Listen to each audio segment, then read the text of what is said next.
আপনি কি কখনো ভেবে দেখেছেন, যখন ওজন কমানো হয় তখন সেই কমে যাওয়া চর্বি আসলে কোথা থেকে বেরিয়ে যায়?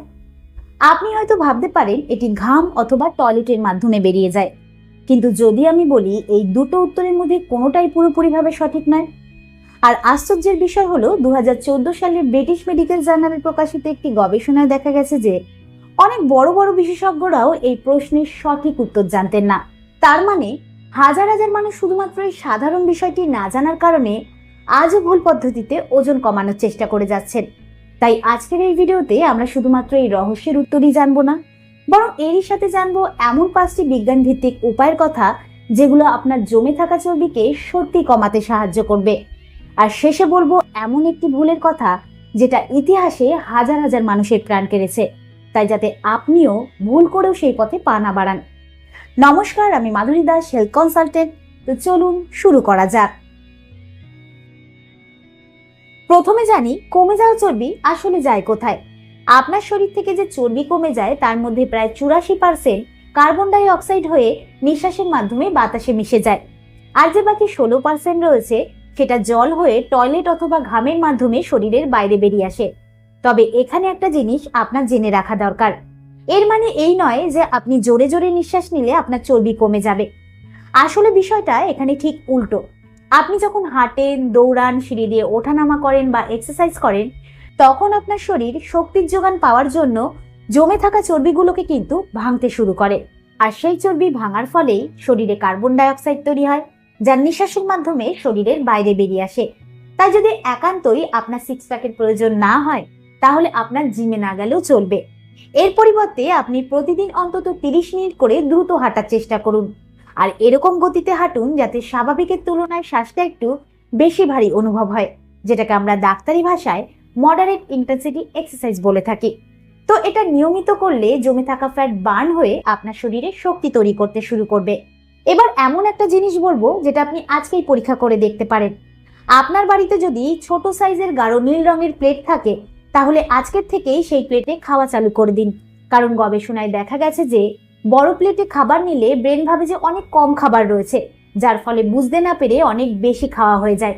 কিন্তু যদি একই পরিমাণ খাবার ছোট গাঢ় রঙের প্লেটে না হয়, তখন কিন্তু ব্রেন ভাবে যে অনেক বেশি খাবার রয়েছে, এতে খুব তাড়াতাড়ি পেট ভরে যায়। আর আশ্চর্যের বিষয় হলো খিদে যতটা না পেট দিয়ে মেটে, তার চেয়ে অনেক বেশি মেটে চোখ দিয়ে।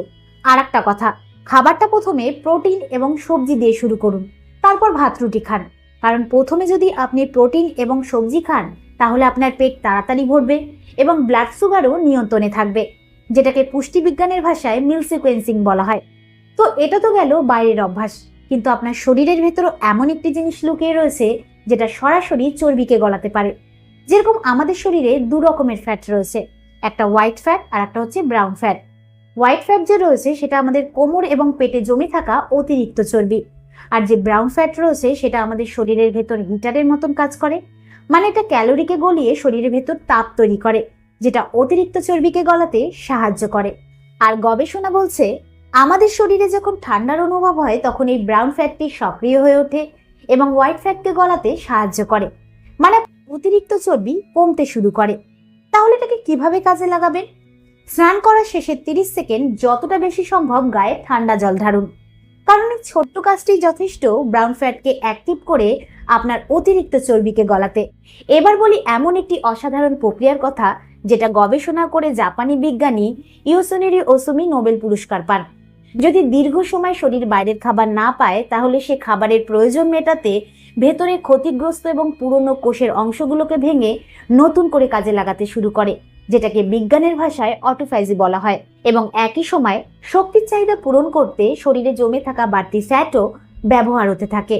তাই আপনার রাতের খাবারের সময় এবং সকালবেলায় খাবার খাওয়ার সময়ের মধ্যে 12 থেকে 14 ঘন্টার গ্যাপ রাখুন। মানে যেরকম ধরুন আজকে রাত্রিবেলা আপনি 8টার সময় খেয়েছেন এবং পরের দিন সকালবেলায় গিয়ে 8টার সময় খাবার খাওয়ারই চেষ্টা করুন। এতে কিন্তু আপনার শরীর কিছুটা সময় খাবার ছাড়া থাকতে পারবে এবং ভেতরের সিস্টেমগুলো ঠিকঠাকভাবে কাজ করার সুযোগ পাবে। বাট এটাকে বড় কোনো উপোস ভাবার প্রয়োজন নেই।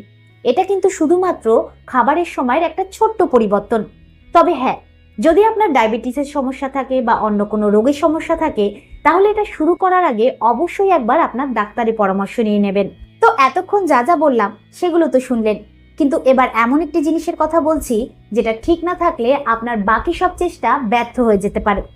আপনি হয়তো প্রতিদিন পারফেক্ট ডায়েট মেনে চলেন, কিন্তু রাতের বেলা যদি ঠিক করে ঘুম না হয় তাহলে আপনার সমস্ত পরিশ্রম উল্টে দিতে পারে। কেন জানেন? আমাদের শরীরে দু রকমের হরমোন রয়েছে যা খিদেকে নিয়ন্ত্রণ করে। এক নম্বর হচ্ছে গ্রেইলিন হরমোন, যা খিদে বাড়ায়, আর 2 নম্বর হচ্ছে লেপটিন হরমোন, যা পেট ভরার সিগন্যাল দেয়। তো যদি ঠিকঠাকভাবে ঘুম না হয় তাহলে গ্রেইলিন হরমোনের মাত্রা বেড়ে গিয়ে লেপটিন হরমোনের মাত্রা কিন্তু কমে যায়। এতে পরের দিন আপনার অস্বাভাবিক খিদে বেড়ে যেতে পারে, বিশেষ করে ভাজা পোড়া খাবারের প্রতি। তাহলে এবার এর থেকে বাঁচার উপায় কি? এর থেকে বাঁচার জন্য ঘুমানোর একটি নির্দিষ্ট সময় করে নিন এবং প্রতিদিন অন্তত 7 থেকে 8 ঘন্টা ঘুমান। আর ডায়েট বা এক্সারসাইজকে যেরকম গুরুত্ব দেওয়া হয় ঠিক সেরকমই এই বিষয়টাকেও গুরুত্ব দিন। কারণ আপনি যত ভালোই খাবার খান না কেন আর যত ভালোই এক্সারসাইজ করুন না কেন, যদি ঘুম ঠিক করে না হয় তাহলে কিন্তু আপনার শরীরে হরমোনের ভারসাম্য নষ্ট হয়ে যাবে, আর তখন ওজন কমানো খুব কঠিন হয়ে পড়বে। তবে আমি যে উপায়গুলোর কথা বললাম সেগুলো প্রতিটাই ধীরে কাজ করে, বাট বেশিরভাগ মানুষই প্রায় ধৈর্য হারিয়ে শর্টকাট বা দ্রুত ফলাফলের রাস্তা খোঁজেন, আর সেখান থেকেই শুরু হয় বিপদ।